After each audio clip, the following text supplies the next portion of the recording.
Ah, there he is. Hello, Senator Irwin, how are you?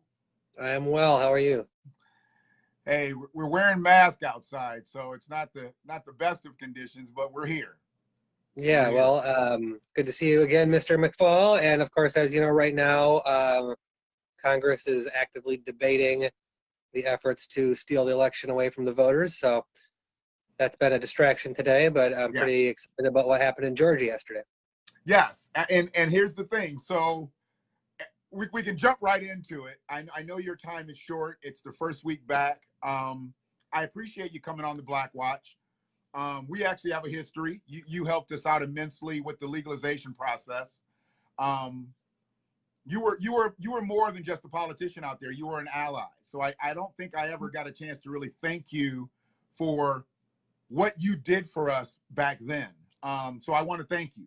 I want to thank you for your work. I want to thank you for your honesty. You came to Ann Arbor several times, which is our village here. Um, and you spoke truth and you were transparent, and that was something that I always appreciated.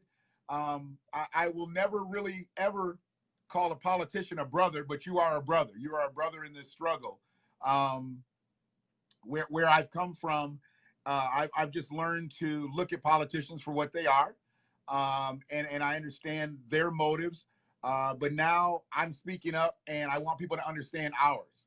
And the reason I wanted to speak to you first, right out the gate, not only because we had a previous relationship with the legalization process, I just felt like you were flat-footed, honest out here, and you've always been that way. So I really wanted to just I wanted to say that first before we go anywhere. But yeah, dealing with what Congress is doing right now and what's happening in Georgia, um, we have our own issues right here in our village, but globally or nationally, yeah, there's some things going on. What are your thoughts really with Georgia right now? Where do you stand with that? Let's step outside of our village before we get started. Yeah, well, I mean, first, let me thank you for your generous words and kind comments, and for remembering meeting me back during the legalization campaign. I remember that, and so I appreciate the generous comments. As far as what's going on in Georgia, I mean, it's exciting. It's an opportunity, I think, to congratulate and thank all the activists down there. I think a lot of folks are really promoting and highlighting the work that Stacey Abrams has done, which I think is the right thing to do. Her and then all those folks down there who've been working in the streets, knocking on doors, making phone calls, encouraging people to get involved in the process. And that's how it gets done. It gets done one person at a time. And for a lot of folks who feel like they're outside of the process and feel like their government doesn't have their back and feel like voting isn't going to be something that helps promote them and their life and their family's future. It's important in those circumstances when people are feeling that way that someone can come to them and say, no, it is important, and here's why it's important, and here's what it can mean. And you're right that we are justified to be frustrated with how our government has treated us, and your feelings of apathy are understandable, and your frustration is righteous. But here's some things that we can do together to make a positive difference. And and that doesn't happen unless people get out there and have those conversations one at a time to really kind of try to bring people back into putting their shoulder against that arc. Right. And one of the things that this runoff did do, it forced the politicians to get outside of their comfort zones and get outside of their wheelhouses. And you heard about all of those rural areas where people generally don't vote, where they're not a part of the political process. They got involved this time for the runoff. I mean, to hear about South Georgia and rural Georgia in areas where some people hadn't voted in decades. They literally hadn't voted. So they weren't even registered voters anymore, to the point where they got them back on the slate. And I think that was a good thing because there are so many people. I mean, what did we get? I think Biden had about 82,000 and Trump had 75. So we're 157. We're not even half the country. That's not even half the country voting. And I know every single person in the country is not a registered voter, even though if they're over 18, they should be. And that's another video we'll talk about. But to have almost 400 million people here, and we don't even have half the people take part in the political process in the national election, that's a problem. And there's a lot of voices that are not being heard. But then the greater thing is there's a lot of voices that are not being talked to, or a lot of ears that are not being talked to, and those voices are never heard. So the marginalized communities, that's what I generally speak about. I generally speak about people that have been wronged. I generally speak about people, you know, I'm not one of the haves, and I don't really profess to be a have-not, but I guess I have something. And what I want for my people out here is I want everybody to have their just due. And talking to you today, because I would hope this is not going to be our last conversation, I wanted to talk initially about expungements with marijuana convictions and overturning wrongful convictions and getting, not only getting someone a clean record. You know, Senator Irwin, you got to understand my heart here. You can have a clean name. You can go to your grave and say, hey, they cleared my name, this, that, and the other. But what were you able to do after they cleared their name? So I'm not looking just for people to have a clean name, but I want people to be fruitful in their families. You know, what about that clearance? And then also being able to get some type of endorsement from the state to even say, this is an individual that is viable out here, because a lot of times people get a clean record, but jobs still won't hire them. You know, they'll look at that little gap in their resume or on the application and say, oh, this person must have did time, or this person must have been in this situation. And then there's a prejudge. What do we do not only to, because we can't close the date gap, but what do we do to help people who are coming out of the system, you know, who have been wrongfully accused, wrongfully tried, wrongfully convicted and sentenced? What do we do for those people who are trying to get back out here? And with all of the expungement stuff going on, how can we get the state involved to where the state can take some onus to this and help them out and get not only just a job, but I'm talking about government jobs, you know, get into apprenticeship programs and things like that. Yeah, it's a big question. We could take that a lot of different directions. So let me just try to cover a little bit of ground there. Sure. One is that you know, you talked about people who are sort of getting out and returning to the community, and I think that is an area where there is a very obvious role for the state and some missed opportunities in terms of the state trying to invest in the success of returning citizens. Many folks may know that under Governor Granholm, one of the most successful programs that was set up in the state was the Michigan Prisoner Reentry Initiative. Mm-hmm. And that initiative was shown to be very successful in reducing recidivism. So in other words, reducing reoffenses, reducing crime, and having folks stay back on track. And it was reducing recidivism by about 35% across the state, which is a huge amount when you actually start to add up those numbers in terms of the cost savings and all of that. And the way that that program worked was that they would reach out to prisoners before they exited the prisons, and they would connect them with people who weren't probation officers, who weren't trying to violate them, who weren't MDOC employees at all, but were actually community-based organizations who had two main jobs. One was to connect these people with housing, and two was to connect them with jobs. Right. Because we know that if people have housing and they have a job, they're not going to reoffend. And so we were incredibly successful with that program here in Washtenaw County. But unfortunately, when I got elected in 2011 to the state house, it was one of the first things that Governor Snyder cut. Governor Snyder basically killed that program. And we've been trying to work to bring it back ever since. When this new governor came in and when I had an opportunity to serve in the state Senate, this has been one of the items that's been on my list to discuss with MDOC and with my colleagues during the budget process every year. I think we need to rebuild that program, inject, I've been asking for $30 million into that reentry program to do just that. But, you know, that's not enough. There's more. You know, your question, I think, also hints to a much larger group of people who never go to prison at all, who get in some sort of trouble, they get involved with the court. You know, whether it's a wrongful conviction or wrongful arrest, or whether it's something that they did and they made a mistake and now they're trying to get back on track. There's a much larger group of folks like that who are involved with supervision and probation and that sort of thing. And so for those folks, we need to make sure that, you know, we provide greater opportunities as well. And I guess I'll just hit on two things before I stop on this point. One is banning the box. This is something that I was very supportive of as a county commissioner. We did it at Washtenaw County a long time ago when I was involved at the county level. Now it's something that I've been supportive at the state level. One of my colleagues, Fred Durhall III, was running that bill for several years, and we haven't been able to pass it at the state level. But I do think that at the state level, we should ban the box for for state employees, and I'd like to go further with with private employers as well, because if there's a reason that they need that information, that's one thing. But oftentimes what happens is that people people who might have a record, even for something petty, don't even get to the interview process. They don't even get a chance to be considered. Right. And that's what's so important. So that's key, bang the box. And the final thing I'll hit on is just training and education. Mm-hmm. When we talk about trying to help people be successful, when we talk about investing in human capital here in the state of Michigan, when we talk about growing our economy for the long term, education is the number one thing. And when we also start to talk about when we talk about racism, when we talk about discrimination in our communities, education's a big part of the answer there too. So when just zeroing in on your question, we need to make sure that people who commit some sort of criminal act, whether they go to prison or not, have an opportunity to continue to build their skills, that the barriers that are there for employment and the barriers that are there for education are taken away. Right. So for instance, there are many, mostly federal programs that are not available to you in terms of mm-hmm. grants to help you with school if you have a drug conviction. We need to change that.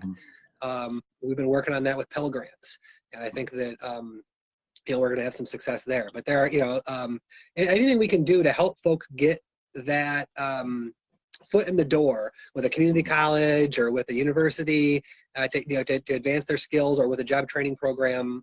We need to help these folks get the housing and employment they need to be able to contribute to their families and their communities, and to live a happy, dignified life. That's how we reduce crime and promote prosperity. And I totally agree with you there. And I guess my biggest problem is, in the state of Michigan, there's so much weight put behind the University of Michigan, Michigan State University, Eastern Michigan here locally. We have a ton of great universities, 4-year institutions. And then there's even some great community college, 2-year institutions. But what people don't focus on, and I did a clip about this a couple of days ago, about vocational work. Vocational work was looked at when I was a child. It was looked at as work for people that weren't going to be able to go on that collegiate path, and they weren't going to be the people in society like your doctors, your lawyers, and nurses, and things like that. And what I found is vocational work is not just welders, and not just plumbers, and not just pipe fitters and machinists and things like that. Now vocational workers are your nurse practitioners, now are your phlebotomists, your radiologists, and things like that. Sous chefs, prep chefs, line cooks, all things that when we talk about people that do go into the penal system, they learn how to do. But the time that they spend in there working in the kitchen in the prison, if you're going to do 10 years, and I did 7 years in the kitchen, they should come out with some type of certification through the state, because they can probably go work in a kitchen better than anyone who comes in off of the street.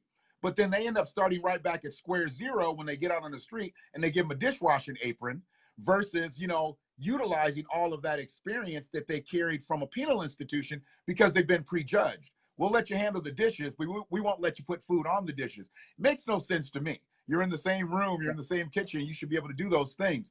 So I look at vocational work as being very viable in this community, because so much is put on University of Michigan. If you don't go there, if you don't go to Eastern, if you don't go to state, a lot of kids, well, they look at that and then they fall down to WCC or WC3, is it WC3D? They look at those places like that's a huge fall for some. And frankly, I don't think the egos can take it. But instead of them thinking that if I don't make it at that level and I don't want to go to this level, what can I do that's going to be fruitful? A friend of mine put on a post, his son got into an apprenticeship program 4 years ago, $20 an hour. 4 years later, he's making $40 an hour. He's 21 years old. He got in this program at 17. He's 21 years old, just bought his own home. And this is a kid who easily could have been one of those kids that was out in the street, because he wasn't going to go to a 4-year institution like his dad. And he wasn't going to get his master's degree and become a teacher like his dad. And his dad knew that. He was like, well, you got to do something. And he put him into this program. And 4 years later, before his 21st birthday, he was looking for homes. And by his 21st birthday, he bought his own home, because he's now making $40 an hour. He's actually making more than his father as a school teacher, which is funny. But that's what you do. And that's vocational work. That's not That's not a 4-year institution, or he didn't have to go to school for 8 years to try to get some letters behind his name. He knew he wasn't going to college, but he found something that he liked, and now he's a journeyman, and he's making more money than the average person around here. So that's something that I would like to see the state put more weight into, as well as vocational schools. I mean, we've got your programs around here, but we need to give those not only just to ex-cons, but we need to be talking about that in the school system, because everybody's not going to be on a college track. They're going to be on a general track, but they still should be given that opportunity to be fruitful in the community and not say, hey, if you don't go to college, you're nothing around here. And for years, that's what it was for us. I mean, if we didn't have some type of insight on going to college, nobody really wanted to deal with us. And I know that now I preach coding and computer programming and getting into things like that, because everything's going to be automated in a few years. We're about to be archaic if we can only use our hands. If we cannot use everything, and it starts with the brain, we're going to be obsolete out here. I mean, I'm sitting in front of 3 computers and I don't know how to work them quite efficiently, but the next generation, that's all they're going to do. I mean, my kids are like one of the last generations that learn how to write in cursive. My grandson, my granddaughter, we're going to teach them how to write. But most of these kids nowadays, Senator, they don't write in cursive. They can't count without a calculator. They can't do the things that we did. And it's all turning towards automation. So I would love to see kids getting programs, not just going to give you a job today, but it's going to give you a job 20 years down the line. And when you talked about education, that was huge for me, because I think it's a forgotten thing in politics. People don't think that's political. Detroit is still a mess. You know, it's still a mess. But we've seen Washtenaw County kind of fall over the last several years with schooling too. And I think there's a bit of redlining in Washtenaw County with the way they've done some things, and we won't really go down that path. But what can we do to get some of these school systems on the same plane? I mean, I've seen it from the southeast side of Ann Arbor to the northwest side of Ann Arbor. If a kid goes to Mac School or Ann Arbor Open and a kid goes to Mitchell Elementary, those are 2 different curriculums. Same city, but they're teaching the kids differently. What can we do to get all of those kids back on the same plane, which I think it was much closer when I was growing up here than it is now.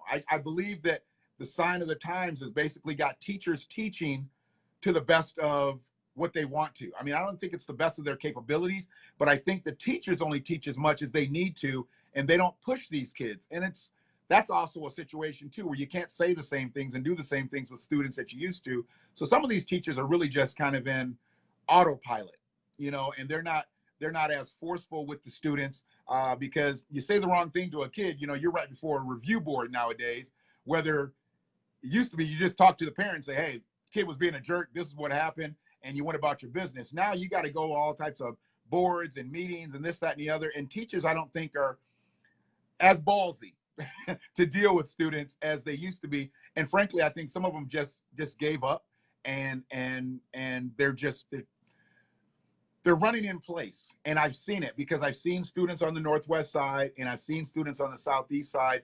They teach them different, and that means that if the kid's learning differently, they're not going to take the same things to the next level. And a kid goes from Mitchell to Scarlett, from Ann Arbor Open to Forsyth, those are 2 different kids. And by the time they get to Ann Arbor Huron and Ann Arbor Pioneer, those kids are miles apart from what they've learned based on the schools that they went to. What do we do to pull all that back in? Can we get the curriculums where they're starting to work more in a seamless fashion again, and not have everybody out here like on an island, teaching and educating the way they want to, just we all teach in a more uniformed state?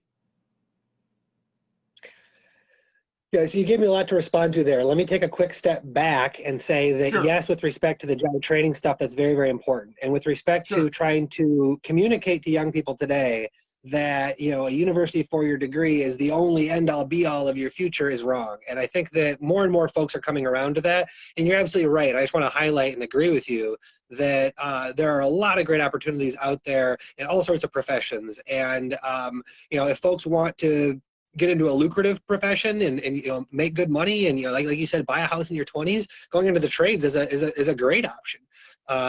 You know, going into something like teaching or politics is going to be much less lucrative, and, you know, young people need to know that. The state just invested, I think, $30 million in the Reconnect program, which is a big training rollout. And so hopefully that will provide some more support. And I do want to let you know that the MDOC now has a program with Jackson Community College around culinary arts at Jackson. And so they are trying to get the certificates going, and there is some of that work going. My big push in the prisons, though, is to get more work going on with computers, because to your point, people who go to prison spend any length of time, miss out on that huge movement in technology. And the prisons are very reticent to give inmates any access to technology and the internet, but I think that's a mistake. To get onto your sort of next rung of concerns there, I guess I want to both agree and disagree with you. I think that Michigan is one of the most segregated states in the country. Washtenaw County is no different. And so when you talk about redlining and segregation of our communities, and you talk about how the demographics in one school look very different than the demographics in another school, I totally agree. We need to do something about that. We need to do more about that. Part of that's about funding equity. Part of that is about equity on the sort of level of rigor of the curriculum.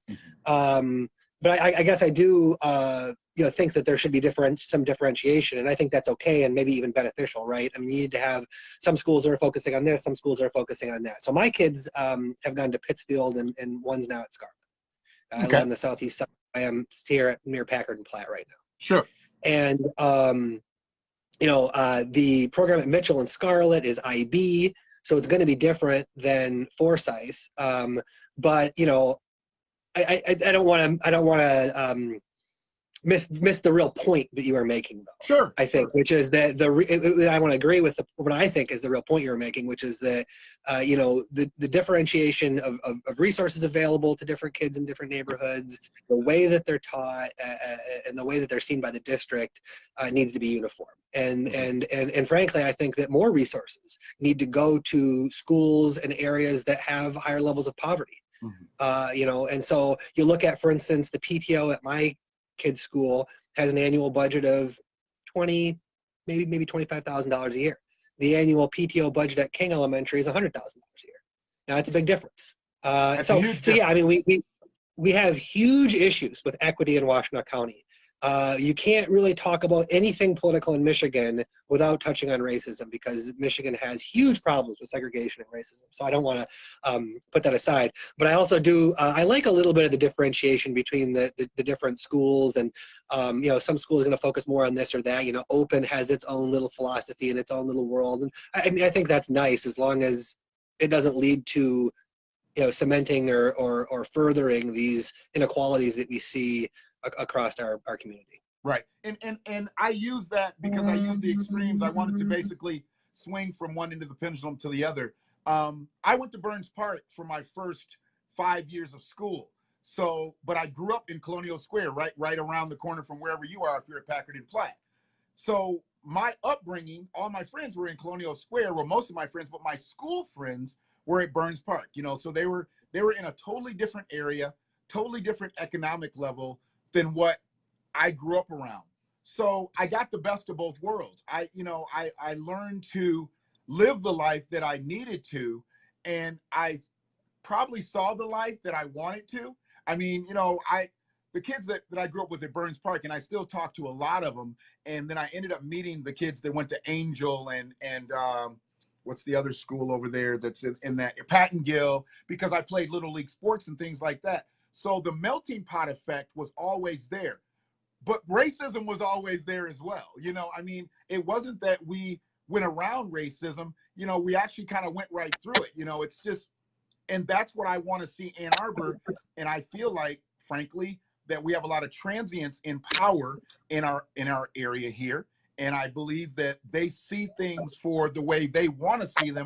They don't see them for what they were. They don't see Ann Arbor, which was really a melting pot. It's been very diverse, but it's also, we do have its racisms, and now it's not so circumspect. It's much more overt. And the things that I'm seeing politically in town, I'm not a big fan of. And I know some people say, well, if you don't like it, why don't you run? I'm never going to run for politics. I know I know where I need to be. And I'm not a politician because I'm never going to be 100% for all the people. I'm always going to be 100% for my faction of people, which is Black people, Black Americans, African Americans, if you want to call that. but then I'm also going to speak for all people. I speak for the rightness for everybody to be able to have proper housing, proper jobs, proper education. I want that for everyone. But who I have to speak for first is my faction of people. We're the most marginalized community in this world. And Washtenaw County is no different. We've seen Black home ownership plummet in Washtenaw County for Black Americans, you know, and we didn't just move from Ann Arbor to Ypsilanti. We had to move from Ann Arbor to Inkster. You know, we had to move from Ann Arbor to Wayne. I mean, if you're fortunate enough to find a place in Canton, but still be able to commute back to Ann Arbor, you're not owning a house in Canton because those home prices are just like Ann Arbor's now. And I want to see more home ownership in Ann Arbor and in Washtenaw County. And is there plans for that type of reparative justice? Because when I start talking about predatory lending and practices and things like that, we can go down a whole different avenue. But I'm looking for programs for people to be able to get in line for home ownership. I just don't want people to speak about Black Americans and affordable housing, Black Americans, public housing. When you speak about Black Americans, I'd like you to be talking about homeowners too. What can, you know, what can be done to start getting us back to that track of owning our home? Because that is the first step to generational wealth. And that's been taken away and not being taught, you know, and you look at the south side of Ypsi, or you look at the west side of Ann Arbor, where there was a ton of Black homeowners back in the day, and they're not there anymore. And the people who were afraid to just venture down these streets are living there. You know, on the south side of Ypsi, I mean, you saw lowriders and you saw, you know, vehicles, you know, that had 28-inch rims on them. Now you're seeing Priuses and Teslas. You know, the whole transformation of it. You know, and it's the same thing on the west side, where there were certain streets. There was Black family, Black family, Black family, white family, Black family, Black. You know, now if you find a Black family, you know, over on the Gott Street, the Brook Street, the Minor, the Hiscock area, if you find one, you're like, whoa, you know, and that was densely populated. That didn't just happen because we didn't want to be homeowners anymore. It happened because a faction of our people, you know, died off. And two, financial literacy was never something that was really taught to people like myself. I was caught up in that whirlwind. I was caught up in that whirlwind of, you put your grandmother in this home and you basically got to sell her house and spend down and put her in this home so she can take care of herself or be taken care of, or we're going to call Adult Protective Services on it. And if I had known what I know now, I never would have sold my grandmother's house. You know, I never would have been let myself be cornered into that position. So, you know, there's certain things that for people that want to get in, you know, the Stony Brook area, we talked about, I campaigned hard for Tony Brown for city council, and his opponent was Travis Redina. And Travis moved into an area where white families didn't live back in the day. They didn't live in the Stony Brook subdivision. And now Black families can't find a house in that area, but other people are owning homes there.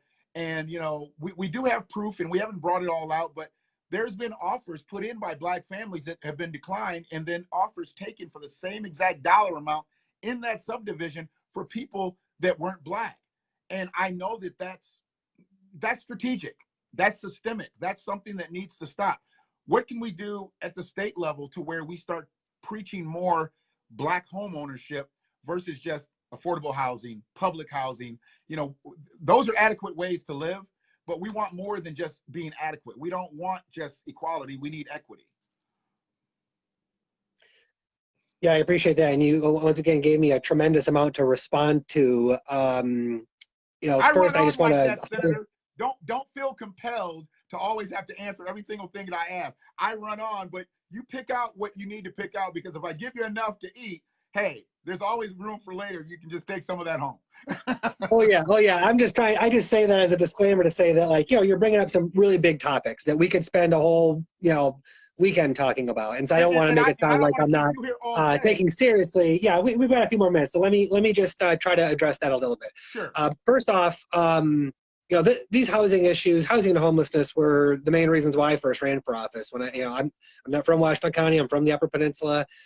You know, came here to go to the university and never left, because when I was as an undergraduate and I started getting involved in affordable housing through the Homeless Action Coalition and groups like Avalon Housing, I realized that, you know, we need to do more in this community to help people. And this was 20 years ago, who are struggling to find housing. And so that was why I first ran for office.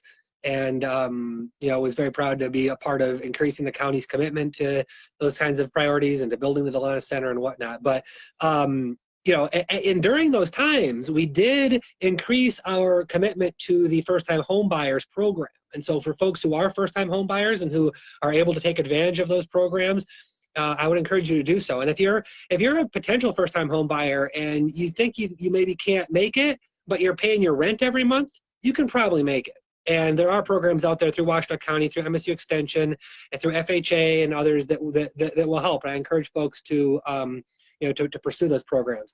So I think we can do more with those. And I want to say that at the state level, I was just, you know, writing the final touches on my newsletter that I'm going to send out as soon as I can get it printed and sent out. And in that, I was talking about the budget and the CARES Act and the coronavirus response. And what I said was that, and I'm really happy about some of the things we accomplished, some of the small business support, some of the support for the hospitality workers. I'm particularly happy about the thing I've been putting at the top of my list, which is the pay for the workers who are caring for our elderly and disabled citizens in nursing homes and private homes all over the state. You know, those issues were addressed to some extent, and I was happy about that. But the one thing that I really felt the state dropped the ball on with respect to this CARES Act allocation and the most recent budgets is to deal with housing. Mm-hmm. We've done very, very little to support people, whether they're homeowners or renters, who are struggling financially at this time to keep their home, to stave off foreclosure, or to, you know, reduce their rent to a more affordable level during the pandemic. So housing has been an area where we haven't made a lot of progress in Lansing in the last couple of years. I've introduced some legislation on inclusionary zoning, which would help our cities, you know, require developers to build more housing that could either be renter or owner occupied, but that was affordable. So, you know, we've introduced legislation to you know, end the prohibition on rent control. You know, but we haven't, this has been an area of disappointment for me.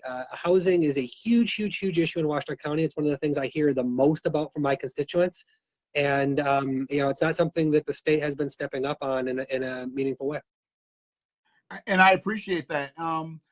One of the things, I guess, like I said, people get so caught up in some of the things that I talk about and thinking that it's a black and a white thing.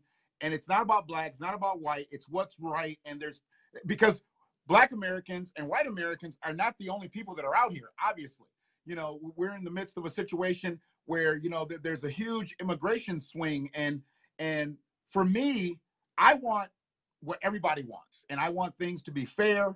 Well, everybody doesn't want things to be fair. They want them to be fair for them. But I want things to be fair for everybody. And I feel that if you have an allegiance to this territory, obviously your paperwork needs to be right to be fruitful in the society. We just talked about it. You need a good house. You need a good job.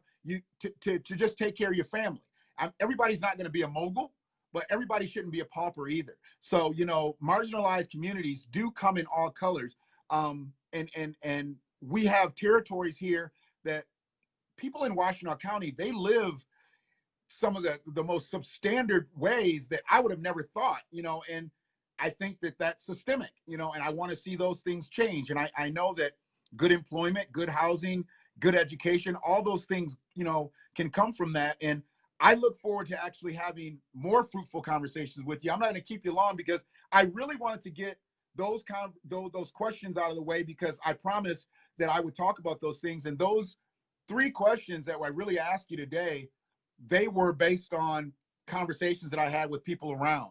I just had an interview with a gentleman from MLive last night talking about the vaccine and whether I would be considering taking it. He's watched a number of my videos and heard my opinionated messages.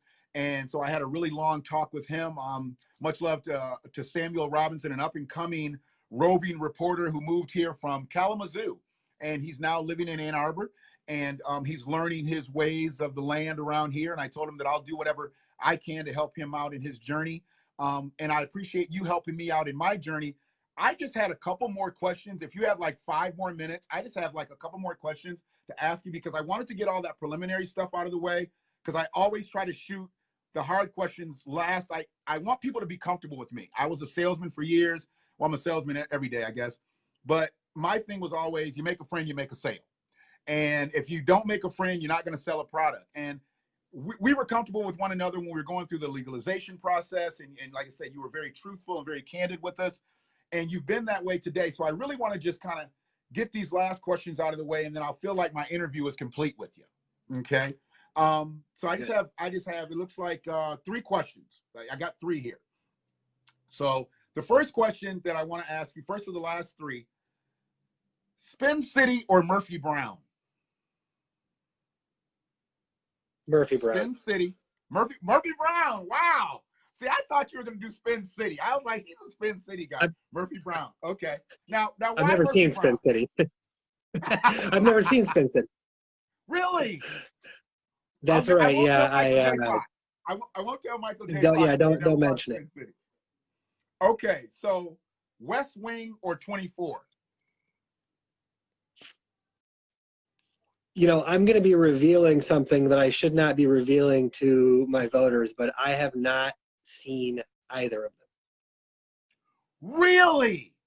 You never saw West Wing? I don't watch a lot of TV. Okay. All right. So this last question is probably going to. You could ask me about jazz. Okay. Now, traditional jazz or smooth jazz? Oh gosh, I think you left out some kinds. Shoot, I mean, I like a lot of different kinds. You know, I like something more traditional. Sure, you know, I mean, if I were to pick something off the shelf to you know, try to give you an idea of what I really love to listen to, it might be something like a Sun Ra or a Bob James or a Cal Jader. Or, okay. I don't know. Okay. So here's the thing then. Charlie Parker, John Coltrane. Coltrane. Okay. Dizzy Gillespie, Louis Armstrong. Oh, that's a tough one. I don't know about that one. I don't know. I'd probably pick up the Dizzy quicker because it's a little jumpier. Oftentimes I like to listen to music because I'm like trying to kind of, you know, driving or I'm trying to kind of rock a little bit, do some dishes, and I like something that's a little jumpy. But I really like both of them. They're both tremendous. Okay. So Lionel Hampton or Duke Ellington? By the Duke. The Duke. It's kind of hard to go against the Duke. I mean, I love the smoothness of Lionel Hampton, but it's kind of hard to go against the Duke. That's right. But it's crazy to me that you have that background and you have those likes. See, that threw me off that you didn't watch TV. I would have assumed that you would have been one of those people that picked all those shows apart for their political mistakes and things like that. But you don't watch a lot of TV, so that's different. Now, when we talk about music, if you've had just the weirdest day at the Capitol, and it's just been one of those days, and you're heading back to Washtenaw County, what do you throw on? What do you need to just totally just hit the highway and listen to on the way home? Lately, it's been either something like Anderson .Paak or Wolfpack. Okay. And I just got hip to Anderson. What's the second one you named? Wolfpack. Wolfpack. I'm literally putting that in now. Vulfpeck. I got hip to him because I knew one of the guy's moms, and these guys met at the School of Music here at U of M. But don't hold that against them. They're pretty funky. Okay. Anderson .Paak, I think, is incredible. You know, I love his live show. You know, his production is really just, it's incredible to me. And he was brought to me by a mutual friend. He's probably, well, you've probably had some back and forth with him in some of the Ann Arbor politics sites. If you go through Mr. Gerard campaign, he brought Anderson .Paak to me. We all have very eclectic music tastes just growing up in Ann Arbor. You know, I know who I am, but I learned music a different way than the average black kid growing up. You know, I mean, I love Motown. I loved all the funk and the hip hop growing up in the 80s and stuff, but you could sneak the big 80s stuff in there, and you could sneak the rock and roll bands in there from the 60s and the 70s. And I knew them just as well. I remember sneaking to Burns Park with my with my brother's The Clash t-shirt on. And, you know, I got punched in the chest for wearing that t-shirt to school, but I thought I was cool. And I fit in at Burns Park with the Clash t-shirt on, but they didn't like that.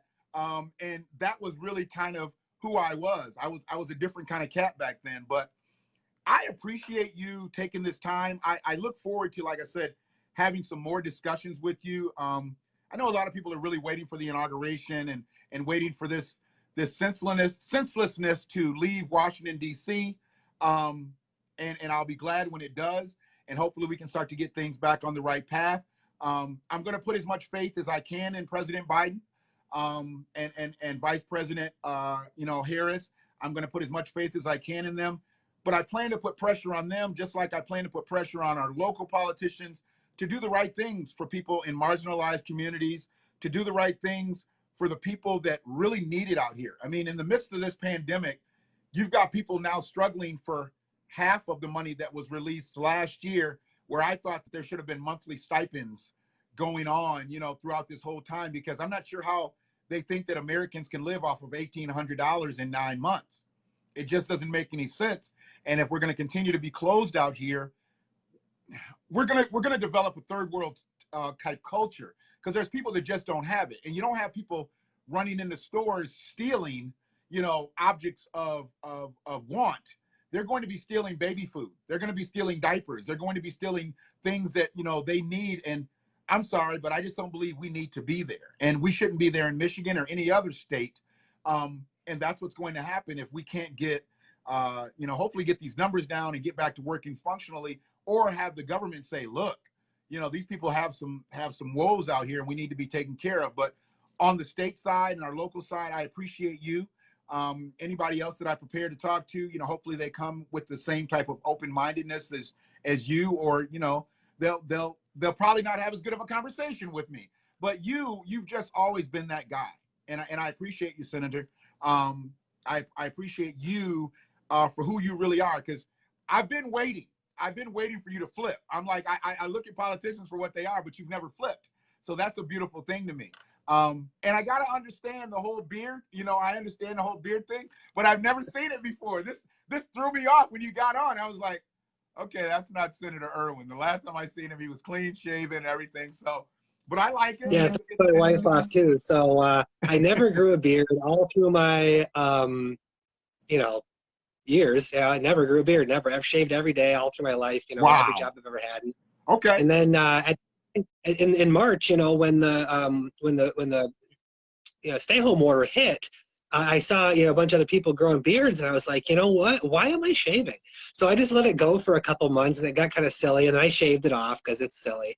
And then when this second wave came, I thought, well, I need a second wave beard. So this is my second wave beard. Hey, I'm not mad at you. As a 50-year-old man, this is about as good as it gets for me. I can't grow a beard to save my life. So this is all I do. I'm a week and a half in on a haircut, so I got about another half week to go. But I can't grow a full beard. And so I'm so envious of people that can grow full beards. I can't do it, but it is what it is. It is what it is. I didn't really think I could either, but when I let it go long enough, it starts to kind of hide the weak spots. And so yeah, I guess I'll enjoy it for a little while, but it'll be gone soon, I'm sure. And hopefully the virus will be gone soon as well. And we can not just get back to normal, but we can actually get back to the kind of society that we can be proud of. Because to your point, there are millions of people in our country who are struggling with abject poverty, oftentimes generational poverty. And that is one of our great failures as a country, is that we have been unwilling and unable to deal seriously with poverty and to tackle that problem. It's right at the heart of our failures as a country. It has everything to do with the racism that divides us and that causes people to not care about their brothers and sisters. I agree. I mean, and I don't want to get back to just normal or to have a new normal. I think we need to be better. And I think we need a much more collective behavior. I believe that things have been torn down the last several years. Things have been torn down, and to separate this country and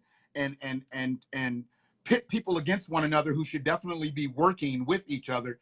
And hopefully we're at least on the road to recovery there. And we need to get better. We just can't just go back to what we were.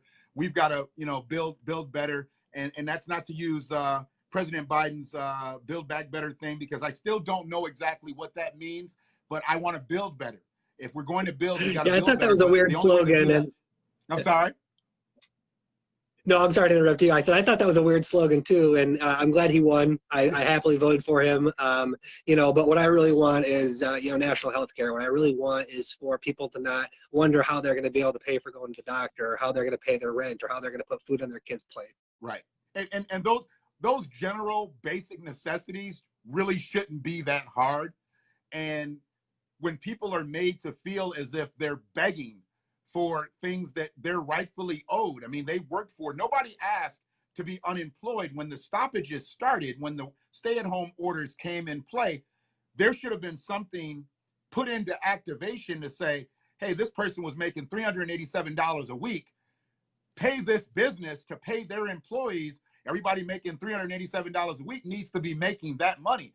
I always said, you know, salespeople, I get it. You're not going to be able to pay them and then pay their commissions, but at least pay them a base salary to the point where if they can't go into that showroom and sell merchandise, you've at least got to make them whole and be able to take care of their families. And I mean, make it so it is how it is in the real world. I mean, I worked at a car dealership for years, and we had a draw. We had a draw against our commissions. And if you're going to get PPP loans as a proprietor, then you should pass those monies on to your employees, and to keep those people, you know, gainfully employed while they're off, while they're being forced to be off for these state stay-at-home orders. And a lot of that didn't happen. People just took that money and ran and left the employees on the sidelines. And I'm for the people on the sidelines. So I appreciate you. And I look forward to tapping back in with you here in the next couple of months after things get started and things get going. Let's see where Joe Biden goes for the first 100 days, and maybe we'll have a review of his first 100 days. But I appreciate you once again, and you know, we'll definitely talk to you soon.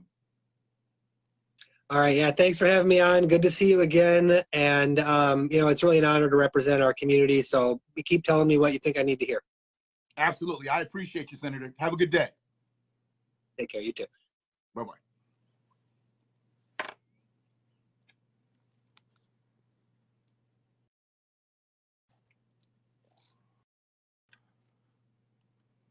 So that was my discussion with Senator Jeff Irwin.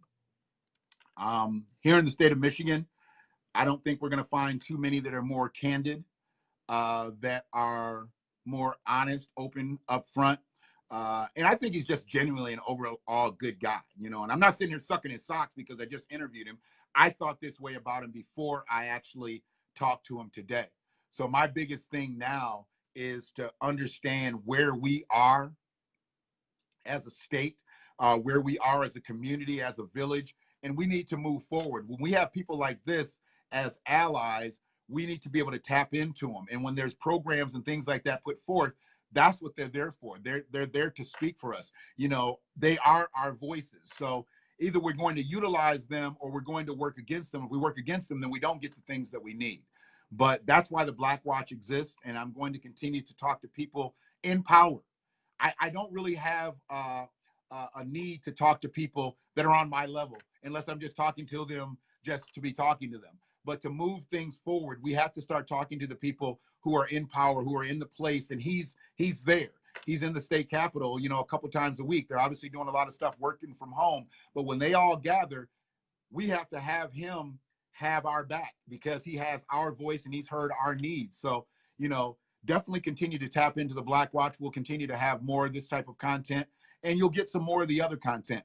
But for anybody that watches this video, we appreciate you. Definitely subscribe to the channel. Support Jeff Irwin. Go to his Senator Jeff Irwin page on Facebook and like his page. I believe he has a Twitter account. I didn't talk to him about the social media stuff, but definitely follow him and definitely up him because he is one of the good ones and we need him out here. One love.